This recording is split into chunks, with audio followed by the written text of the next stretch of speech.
All right, well, hello, my name is Christopher Scott, and I am a small groups pastor of a local church. And I want to give this brief video showing you how to use the Living on the Edge materials by Chip Ingram in a small group setting for discipleship. So, at our church, we have a lot of groups that are using this material. It is awesome, great biblical material that uses a DVD to do some biblical teaching through the DVD for about 20 minutes, and then comes with a brief study guide that you use to facilitate a discussion after the video and encourage your group to share what they've learned and how they're going to apply it to our lives. So at our church, we encourage our small groups to do a few different things in their group. We want them to do some time of prayer, to have some time of fellowship, and to do snacks. And you can do that at the beginning of your group or at the end of your group.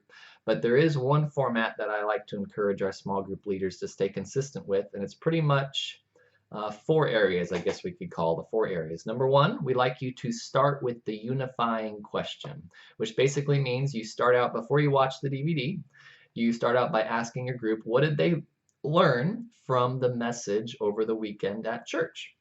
And we start with that question because we want to encourage people not just to go to a small group during the week, but we want them to actively be a part of the larger gathering of God's body at a local church, right? Even if it's not our church, we want them to be in a church where they can be ministered to and that they can serve, right?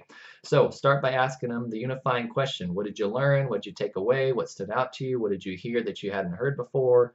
What did you hear that you don't quite understand? And maybe take 2 to 5 minutes at the beginning and just ask that unifying question. And if you do that on a regular basis and encourage your group to share, I think you will be surprised at how many times there are things said and things that people heard on Sunday that applies directly to what you're going to be studying that time in your group. So I encourage you first to start with the unifying question.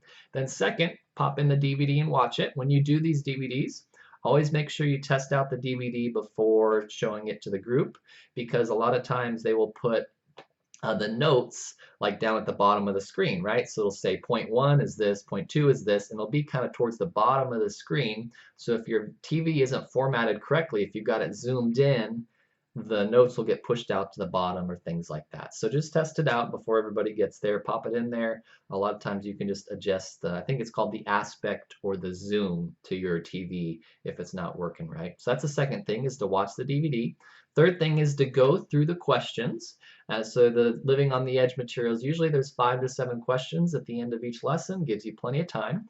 As you go through the questions, a lot of times there is a biblical passage or two that relates to the topic. So encourage people to still bring their Bibles, and when it comes to that, have them read it. Or if you see someone in the group has a study Bible, ask that person, hey, would you read from your Bible this passage? And maybe there's a study note or two relating to what we're talking about you'd like to share.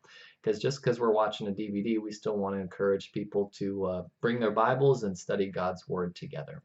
So that's the third thing, is to walk through the questions. And then the fourth thing is you want to do the on mission sections, which is what they call it here. On mission is just a different way of saying application, right? So we don't want to just create people that are smart and know a lot about God and know a lot of theology and Bible. We want to create people that look like Jesus. That's kind of the core of discipleship. So do the on mission section and ask, it usually will give them an application. Ask them, how are you going to apply this? What are you going to do differently based on what we just learned? And then try to maybe follow up on some of those things in the coming weeks. Maybe one night you got a smaller group and you can have a little bit more time to discuss things. Say, hey, 2 weeks ago we talked about how this one passage said you need to find one person to actively share your faith with. I just want to ask you all, have you found that person? How'd it go? Did you share? Did you not share? So try to follow up with those applications over time as you see fit. And you never want to point out someone or make every single person share what they've done, but just kind of open it up and follow up on those things. So these are the Chip Ingram Living on the Edge materials that I really, really like. We like to use, there's kind of 3 core studies. The Why I Believe is a good one. It's a little more in depth and complex, feels a little bit like a class sometimes, but he brings it hard and unapologetically just states exactly why Christians believe what we believe.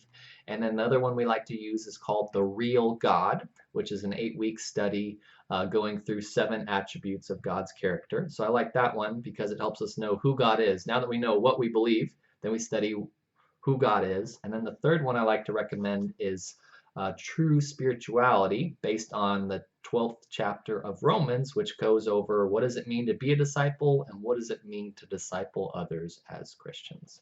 So my name is Christopher Scott. I hope you found this video to be helpful as a way to use the Living on the Edge materials. I know we use it at our church and really like it, and I pray that these materials will foster spiritual growth to you as a facilitator and to those in your group. If you use the Chip Ingram materials in your group, I'd be curious to learn from you. What have you found helpful? You can leave a comment or maybe things that you've noticed or creative ways you apply the material. I would love to hear from you in the comments. So my name is Christopher Scott. Hope to catch you again in another video.